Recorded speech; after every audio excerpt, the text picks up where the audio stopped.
बिस्मिल्लाहिर्रहमानिर्रहीम नाज़रीन, मैं हूं MSJ और मेरे साथ मौजूद हैं मलिक महबूब साहब। सर कैसे हैं आप? ठीक हैं? अल्लाह का शुक्र। आप कैसे हैं सर? अल्लाह का बड़ा करम, बड़ा आसान।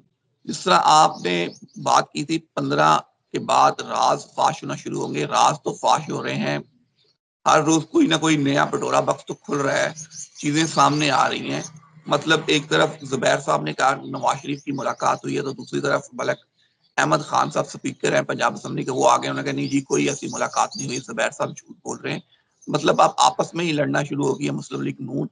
तो कल मखसूस नशिस्तों का केस भी था, जिसमें किसी टाइम लग रहा था कि पीटीआई के हक में फैसला आ रहा है सुन्नी इत्तेहाद कौंसिल के, और एंड में फिर ऐसे लगा कि नहीं जी सुन्नी इत्तेहाद के हक में फैसला नहीं आ रहा, ये किसी और ही तरफ जा रहा है।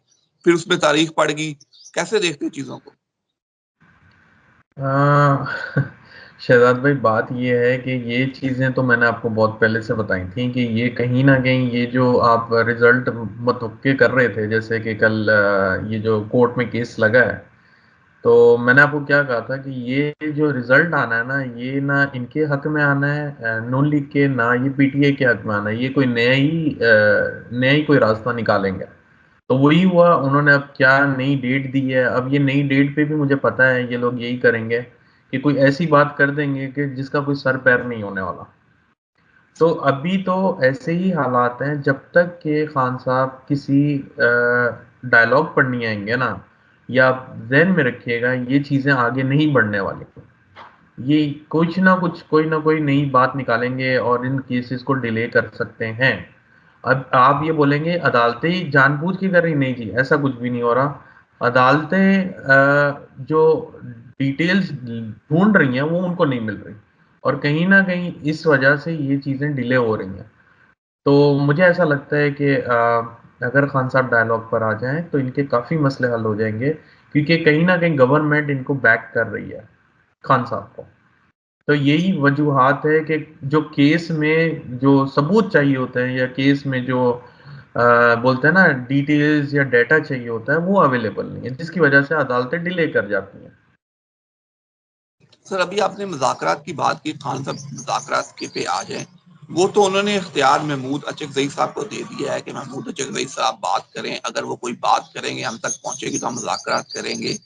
तो ये केस तो मखसूस नशिस्तों का आपको आपने कहा डिले पे डिले आएगा, लेकिन दूसरी तरफ एक ऑपरेशन की बात हो रही है अज़्म इस्तेकाम की, कि वो कैपेट्स कमेटी ने उसको मंजूर किया, लेकिन पीटीआई अब उसकी मुखालफत कर रही है, कह रही है कि वो असम्बली इजलास में आए, नहीं तो हम किसी को नहीं मानते। अली अमीन गंडापुर एपेक्स कमेटी के इजलास में मौजूद थे।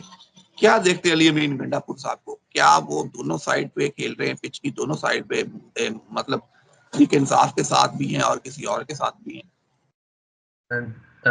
देखें सर, बात यह है कि जिस वक्त ये अली अमीन गंडापुर की इकदामात उठाने शुरू किए थे, तो मैंने इनके जायचा खोला और इनके कार्ड्स निकाले थे। तो मैंने आपको उसी वक्त बोला था ये एक खतरनाक खिलाड़ी हैं, जो इमरान खान साहब के लिए प्रॉब्लम बना सकते हैं। तब मुझे नहीं पता था कि इन्होंने आगे क्या करना है, या ये इजलास होगा या कुछ भी होगा, लेकिन ये चीज़ें आपको गाय बगाए दिखना शुरू हो गई हैं। कहीं ना कहीं ऐसा लगता है कि ये कभी इस पार्टी से हैं, या ये कुछ अपना ही चला रहे हैं। मुझे ऐसा लगता है कि ये जो चला रहे हैं, ये अपने दिमाग से भी कुछ काम ले रहे हैं जो इनके लिए खतरनाक साबित हो सकता है, खान साहब के लिए। तो मेरा मेरा यही मशवरा है कि पीटीआई को एक मुतहर्रिक होके फैसला करना चाहिए, जो कि मेरे ख्याल से खान साहब की लीडरशिप में जो भी इकदाम उठाएं वो उनकी लीडरशिप के मुताबिक उठाएं, या जो वो एडवाइस देते हैं या जो एडवाइज़र से लेके आगे एडवाइस देते हैं उसी को फॉलो किया जाए। क्योंकि ऐसा ना हो कि ये दाएं जाए और खान साहब बाएं की बातें कर रहे हो। वही वाली बात है कि पिच की दोनों साइड खेल ना रहे हो, जो कि मुझे लग रहा है ये पिच की दोनों साइड खेलते हुए दिख रहे हैं मुझे, जिसकी वजह से खान साहब के लिए खतरा है। तो मैंने आपको दबे लफ्जों में बोला था पहले भी कि ये खान साहब के लिए खतरा मोड़ ले रहे हैं। अब जरूरी नहीं है कि ये पिच की दोनों साइड का मतलब ये है कि उधर भी हैं और इधर भी हैं, ऐसा नहीं है। मुझे ऐसा लग रहा है कि ये अपनी चला रहे हैं, ये अपनी ना चलाएं। अपनी चलाना इनके लिए खतरनाक हो सकता है। और अपनी चलाने के लिए खतरनाक होगा। पाकिस्तान में बढ़ती हुई दहशतगर्दी के लिए ऑपरेशन तो बहुत जरूरी है, ताकि दहशतगर्दी सर ना उठा सके। लेकिन मौलाना फजल रहमान साहब ने भी कल अपनी प्रेस कॉन्फ्रेंस में मुखालफत की है और उन्होंने कहा कोई और रास्ता अख्तियार किया जाए, ऑपरेशन से पहले हमें इत्मीनान में लिया जाना चाहिए। तो किस तरह देखते हैं चीज़ों को फिर आगे? ये ऑपोजिशन के देखें, ये मैं आपको एस्ट्रोलॉजिकल नहीं बता रहा हूँ, मेरे ख्याल से ये ऑपोजिशन के पॉलिटिकल टेंट्रम है।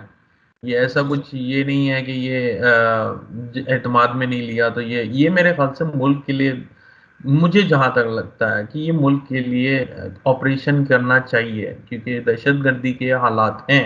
मैंने आपको पहले भी बताया था कि ऐसे हालात आगे चल के आ सकते हैं कि बॉर्डर पे आपको क्लैशेस मिले या खुदा ना खास्ता कोई दहशतगर्दी का वाकया हो जाए। तो मेरा नहीं ख्याल बनता कि इन लोगों को इसकी मुखालफत करनी चाहिए। हाँ, अलबत्ता जो ये बोल रहे हैं कि उनको एतमाद में लेना चाहिए, वो हुकूमत का काम है। उनको साथ मिल के एक टेबल पे बैठ के, जैसे उन्होंने चाइनीज के लिए सबको एक साथ मुतहर्रिक किया था और उनके सामने प्रेजेंट हुए थे, तो मेरा यही ख्याल बनता है कि उनके सामने एक डील रखनी चाहिए। जितनी भी जो पार्टीज हैं, ऑपोजिशन है, उनके सामने ये चीजें प्रेजेंट होनी चाहिए। लेकिन कहीं ना कहीं मुझे ऐसा लगता है, मैंने जैसे कहा था कि मौलाना और इमरान खान, ये इनके साथ कोई एक और पार्टी, अब मुझे नहीं पता कौन है, ये एक एक जो है आगे चल के एक टीम बनेगी।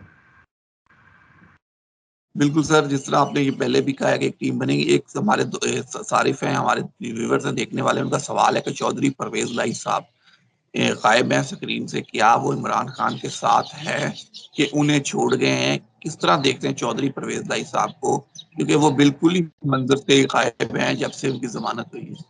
मैंने एक तो वीलॉग में बोला था कि 20 तारीख के बाद आप उनको देखेंगे, तो मेरा ख्याल बनता है कि करीब करीब ये जो है ना बहुत जल्दी आपको दिखेंगे, पिक्चर में आने चाहिए। एज पर माय रीडिंग्स ये पिक्चर में आएंगे, बहुत जल्दी आएंगे।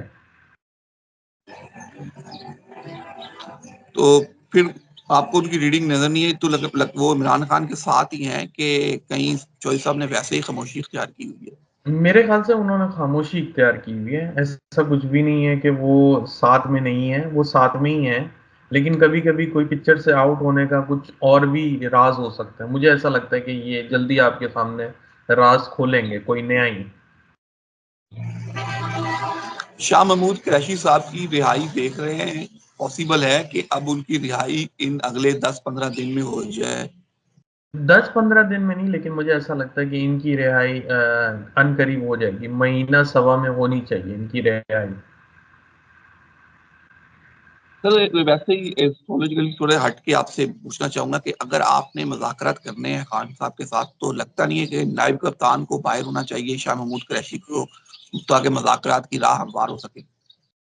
जी बिल्कुल, होना तो चाहिए, मुझे ऐसा नहीं लगता कि नहीं होना चाहिए, लेकिन कहीं न कहीं मुझे ऐसा लगता है कि ताली हमेशा 2 हाथों से बजती है। तो अब जो मुझे दिख रहा है कि कोई एक पार्टी रेसिस्ट कर रही है, और मुझे ऐसा लगता है कि कहीं न कहीं खान साहब थोड़ी-सी लचक दिखाएँ, मुझे ऐसा लगता है। गवर्नमेंट तो डेफ़िनेटली जो डील ये खान साहब दे रहे हैं, वो उस पे नहीं आएगी। लेकिन जो भी मुज़ाकरात हैं, उसमें थोड़ी-सी लचक दिखाएँगे तो डेफ़िनेटली काम बनेगा। चलिए देखते हैं, लचक दिखाएंगे तो काम बनेगा। खान साहब कितनी लचक दिखाते हैं आने वाले दिनों में पता चल ही जाएगा। और जो बाकी खान साहब के 2 केसेस है, इद्दत वाला, उसका मुस्तकबिल क्या देखते हैं? आने वाले 2-3 दिन में उस केस की भी सुनवाई है, तो क्या देखते हैं मुस्तकबिल? 15 जुलाई तक मुझे उसका ऐसा फैसला। जी, जी, जैसे मैंने कल आपसे अर्ज़ की थी कि मुझे ऐसा लगता है ये हफ़्ते में कोई खान साहब को गुड न्यूज़ मिलेगी, तो डेफ़िनेटली गुड न्यूज़ मिलने वाली है।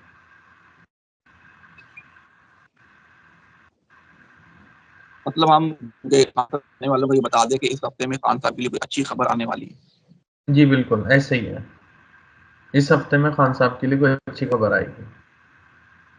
Sir thank you so much. And पे कोई मैसेज हो तो जरूर शेयर कीजिएगा। मैसेज मेरा यही है जो आप हमेशा बोलते हैं कि दरख्त लगाएं। मैंने पहले भी कहा था कि ये दरख्त लगाने से खान साहब को बहुत फ़ायदा होगा, क्योंकि उनके एस्ट्रोलॉजिकल चार्ट में दरख्त लगाने का बहुत इनको यूँ समझें कि एक फ़ायदा मिलता है, और इनकी इसके अलावा मुल्क और कौम की भी बहुत भलाई होगी इन चीज़ों से।